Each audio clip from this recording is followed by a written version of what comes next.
வாழ்க வையகம், வாழ்க வளமுடன். குரு வாழ்க, குருவே துணை. அனைவருக்கும் வணக்கம்.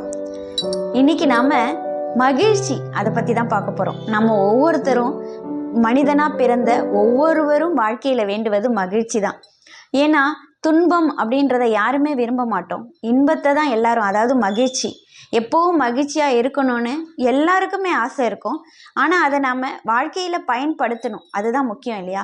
ஒரு சின்ன சின்ன விஷயத்தில் கூட மகிழ்ச்சி இருந்தாலும் என்றைக்கோ நடக்க போகிறத நினச்சி இன்றைக்கி நாம் கவலைப்பட்டு நம்மள்கிட்ட இருக்கிற மகிழ்ச்சியை நாம் தொலைச்சிடுறோம். அதுதான் நம்ம வாழ்க்கையில் செய்யக்கூடிய மிகப்பெரிய தவறு. மகிழ்ச்சி அப்படின்றது ஏதாவது ஒரு நல்ல விஷயம் நடந்தால் மட்டும், நமக்கு சாதகமாக நடந்தால் மட்டும் மகிழ்ச்சி கொள்வது நாம் அப்படி எடுத்துக்கிறது இல்லை. ஆனால் இதுவே ஒரு சின்ன சின்ன விஷயத்தில் கூட இருக்கிற ஒரு குழந்தையோட சிரிப்பில், ஒரு மலர்களோட நறுமணத்தில், அதை பார்க்குற அந்த அழகான கவர்ச்சியான அந்த பூவில், இன்னும் நிறைய விஷயங்களில் யாராவது யாருக்காவது ஒரு உதவி செய்யும்போது அவங்க முகத்தில் இருக்கிற அந்த புன்னகை, இந்த மாதிரி நிறைய விஷயத்தில் நாம் அந்த மகிழ்ச்சியை பார்க்க முடியும், மனதுக்குள்ளே உணர முடியும். இன்பத்துள் இன்பம் விழையாதான், துன்பத்துள் துன்பம் உறைதல் அப்படின்னு சொல்லுவார் வள்ளுவர்.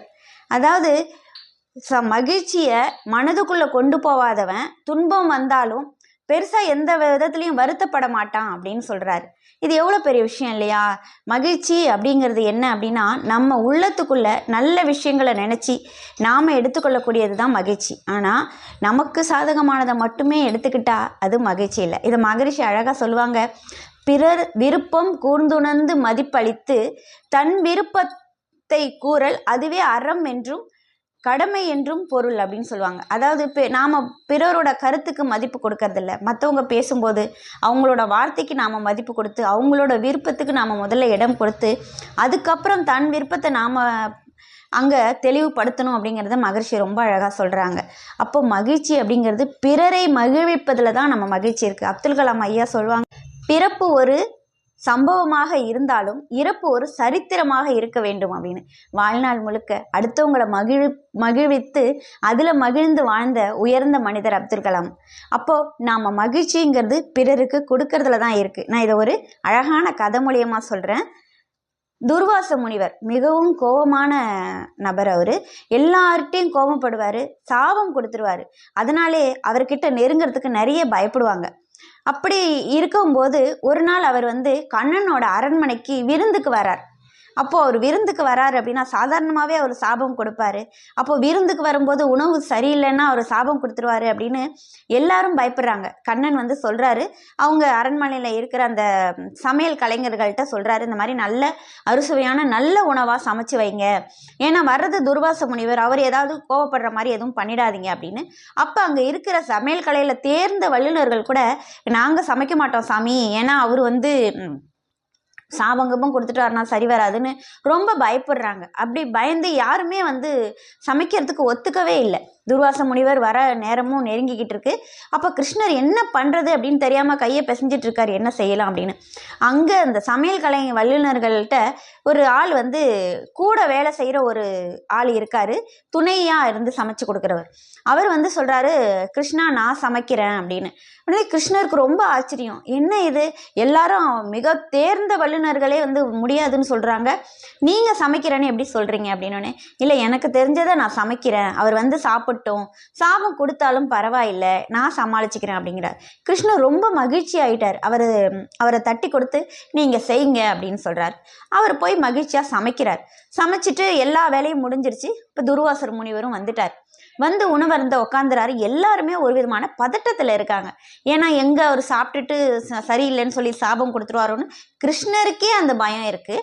அப்போ எல்லாருமே ஏன்னா உணவும் நல்ல தேர்ந்த வல்லுநர்கள் சமையல் கலைஞர்கள் செய்யலை, சாதாரணமான ஆள் செஞ்சுருக்காரு, கூட உதவிக்கு வந்த ஆள் செஞ்சுருக்காரு. அப்போ என்ன நடக்குமோன்னு ரொம்ப பயந்து போய் எல்லாருமே இருக்காங்க. துர்வாச முனிவர் சாப்பிட ஆரம்பிக்கிறார். அவர் சாப்பிட்டுக்கிட்டே இருக்கும்போதே ஒரு விதமான மகிழ்ச்சியோட ஒரு முகத்தில் அத்தனை ஆனந்தத்தோடு சாப்பிட்றாரு. மிகவும் உணவை ரசித்து சாப்பிட்றாரு. ரொம்ப சந்தோஷமாக சாப்பிட்றாரு. கிருஷ்ணருக்கு ரொம்ப மகிழ்ச்சியாக இருக்குது. ஆனாலும் வெளியில் காட்டிக்காமல் நின்றுட்டுருக்கார். அவர் சாப்பிட்டு முடிச்சுட்டு போய் சாப்பாடு கையை கழுவிட்டு வந்து சொல்கிறாரு கிருஷ்ணர்கிட்ட, கிருஷ்ணா எனக்கு ரொம்ப ரொம்ப நாள் கழித்து, ரொம்ப பல வருடங்கள் கழித்து ரொம்ப திருப்தியாக சாப்பிட்டேன், மனநிறைவாக இருந்துச்சு, ரொம்ப மகிழ்ச்சி அப்படின்னு சொல்லி நல்ல ஆசீர்வாதம் பண்ணிவிட்டு அவர் வெளியில் போகிறாரு. கிருஷ்ணர்லேருந்து அங்கே உள்ள எல்லாருக்குமே ரொம்ப ஆனந்தமாக மகிழ்ச்சியாக இருக்குது. இது எப்படி சாத்தியம், இது எப்படி சாத்தியம் அப்படின்னு சொல்லி அந்த சமையல் கலைஞர்கிட்ட போய் கேட்குறாங்க. அந்த உதவியாக இருந்தவர்கிட்ட, நீ எப்படி இதை சாதிச்ச அப்படின்னு கேட்கும்போது கிருஷ்ணர் கேட்குறாரு. அதுக்கு அந்த சமையல் கலை வல்லுநர் ரொம்ப அழகாக சொன்னார், கண்ணா இதில் ஒன்றுமே இல்லை, நான் துர்வாச முனிவருக்கு என்ன பிடிக்கும் அப்படின்னு நான் நினச்சேன். அப்போது அவங்க அம்மா என்ன சமைச்சு கொடுப்பாங்க அப்படின்னு பக்கத்தில் உள்ளவங்கள்ட்டலாம் நான் அவர் சம்மந்தப்பட்டவங்கள்ட்ட கொஞ்சம் விசாரித்தேன். அப்போ அவங்க அன்னை செய்து கொடுக்குற உணவுன்னு அதில் ஒரு உணவை மட்டும்தான் நான் சேர்த்தேன். அந்த உணவு தான் அவர் வந்து ரொம்ப மகிழ்ச்சியாகி சாப்பிட்ருப்பாரு, அதுவாக தான் இருக்கும் அப்படின்னு சொல்லி சொல்லுறாரு. அப்போதான் கிருஷ்ணருக்கு தெரியுது, அப்போ அன்னை கையால் எது கொடுத்தாலும் அமிர்தம் இல்லையா. அப்போது துர்வாச முனிவருக்கே அவரோட குழந்தை பருவத்தை ஞாபகப்படுத்தினதுனால தான் அவர் அத்தனை ஆனந்தமாக போயிட்டார். இப்போ மகிழ்ச்சிங்கிறது கொடுக்கறதுல தான் இருக்குது, நாம் என்ன கொடுக்குறோம் அப்படிங்கிறதுல தான் இருக்குது. ஒவ்வொருத்தரும் வாழ்க்கையில் சொற்களால் காயப்படுத்திடுவோம், இல்லை நம்ம ஏதாவது ஒரு சங்கடத்தை மற்றவங்களுக்கு கொடுத்துருவோம். ஆனால் மகிழ்ச்சியை அவ்வளோ சீக்கிரம் யாருக்கும் நம்மளால் கொடுக்க முடியாது. ஏன் அப்படின்னா மகிழ்ச்சிங்கிறது மிகப்பெரிய விஷயம், உள்ளத்தில் இருக்கக்கூடியது, உள்ளத்துலேருந்து கொண்டு வந்து கொடுக்கக்கூடியது. அப்போது அந்த மகிழ்ச்சி எப்படியாப்பட்டதாக இருக்கணும், 4 நல்ல வார்த்தைகள் சொல்கிறதுல மகிழ்ச்சி இருக்கலாம், 4 பேரை கஷ்டப்படுத்தாமல் நல்ல விஷயங்களை நாம் செய்யறதுல மகிழ்ச்சி காணலாம். மற்றவர் முகத்தில், நான் ஃபஸ்ட்டே ஆரம்பத்தில் சொன்ன மாதிரி, மற்றவர்கள் முகத்தில் ஒரு சிறு புன்னகையை கொண்டு வர்றது கூட நம்ம வாழ்நாளில் மிகப்பெரிய மகிழ்ச்சியாக இருக்கும். இதை நான் ஒரு அழகான கதை மூலியமாக சொல்கிறேன். ஒரு வியாபாரி, சிறு வியாபாரி, அவர் வந்து ரொம்ப வறுமையான நிலைமையில் இருக்கார். அவருக்கு எது எடுத்தாலும் துன்பம், வியாபாரத்தில் நஷ்டம், எது எடுத்தாலும் துன்பம், அவர் மகிழ்ச்சியே இல்லை. அவர் இறைவன்கிட்ட வேண்டுறார், எனக்கு ஏன் இவ்வளவு கஷ்டத்தை கொடுக்குற, என் வாழ்நாளில் நான் ஒரு நாள் கூட மகிழ்ச்சியாக என்னால் இருக்க முடியாதா அப்படின்னு சொல்லி ரொம்ப வருத்தப்பட்டு வேண்டிக்கிட்டு நடந்து வந்துட்டுருக்கார். அப்போது ஒரு பழங்கால நாணயம் ஒன்று கீழே கிடக்கு. அந்த நாணயத்தை எடுத்து அவர் பார்க்கும்போது அந்த நாணயத்தில் ஒரு துளை இருக்குது. அந்த நாணயம் ரொம்ப பழங்கால நாணயம், அதிர்ஷ்டமானது அப்படின்னு இவருக்கே தெரியுது.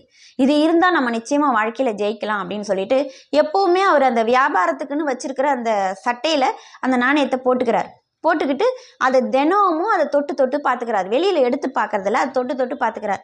இந்த நாணயம் வந்ததுக்கு அப்புறமாவது தனக்கு வாழ்க்கையில் மகிழ்ச்சி கிடைக்குமா அப்படின்னு நம்புறாரு.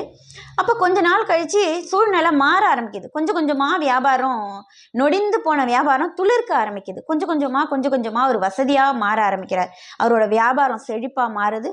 அவரோட இல்லமும் கொஞ்சம் நல்ல விரிவடையுது, நல்ல செல்வம் நிறைய வருது. அப்போ அவருக்கு தெரியுது, இந்த நாணயத்தால் தான் நம்ம எந்த அளவுக்கு மகிழ்ச்சியாக இருக்கோம் அப்படின்னு. ரொம்ப சந்தோஷம். இப்படியே வருடங்கள் கடந்துடுது.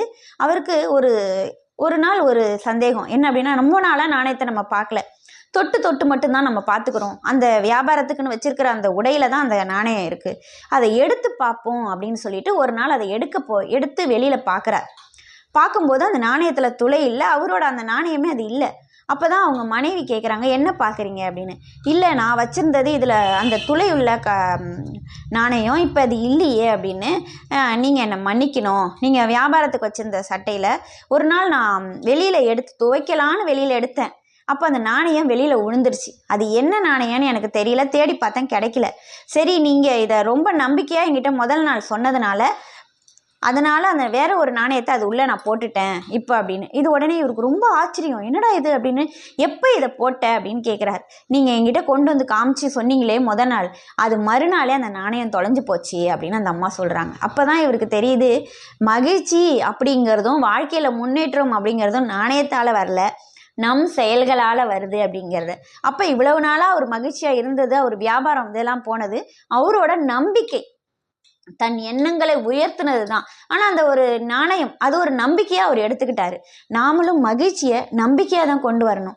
எப்படி அப்படின்னா, வாழ்க்கையில் உயரணும் அப்படின்னாலே நம்பிக்கை தான் முக்கியமாக வரணும். வள்ளலார் ரொம்ப அழகாக சொல்வார், இன்று வருமோ நாளை வருமோ அல்லது என்று வருமோ என் கோவே, துன்று மல வெம் மாயையை வெளிக்குள் வெளிக்கடந்து சும்மா இருக்கும் சுகம் அப்படின்னு சொல்கிறாரு. இது என்ன அப்படின்னா, சும்மா இருக்கும் சுகம். எல்லாரும் சொல்லுவாங்க, நீ ரொம்ப சும்மாவே இருக்கிற, நீ ரொம்ப மகிழ்ச்சியாக இருக்க அப்படின்னு. அது அத்தனை சுலபம் இல்லை அப்படின்னு வள்ளலார் சொல்கிறார். ஏன்னா அந்த சும்மா இருக்கும் சுகம் வெளிக்குள் கடந்து வெளியே சும்மா இருக்குது அப்படின்னு. அந்த சும்மா இருக்கும் சுகம் அப்படின்றது தியானம். அகமகிழ்ந்து தியானத்தில் இறைவனை உணர்வது, அந்த இறைவனை உணரக்கூடிய அந்த சும்மா இருக்கும் சுகம் அப்படின்ற ஒரு விஷயம் நான் எல்லாருக்கும் உடனே கிடச்சிடாது. அந்த ஒரு ஆனந்தமான அந்த மகிழ்ச்சி அது எனக்கு என்னைக்கு வரும்னு வள்ளல் பெருமான் கேட்டிருக்காரு. அப்போ மகிழ்ச்சி அப்படிங்கிறது நம் உள்ளத்துக்குள்ள நிறைவாக இருக்கணும். நாம் முதல்ல மகிழ்ச்சியாக இருக்கணும். அந்த மகிழ்ச்சியில் மற்றவர்களையும் மகிழ்வித்து மகிழ்வது தான் உண்மையான மகிழ்ச்சி. இன்னைக்கு நாம் மகிழ்ச்சியை பற்றி பார்த்துருக்கோம். வரும் நாட்களில் நிறைய தகவல்களோடு உங்களை சந்திக்கிறேன். நன்றி, வணக்கம், வாழ்க வளமுடன்.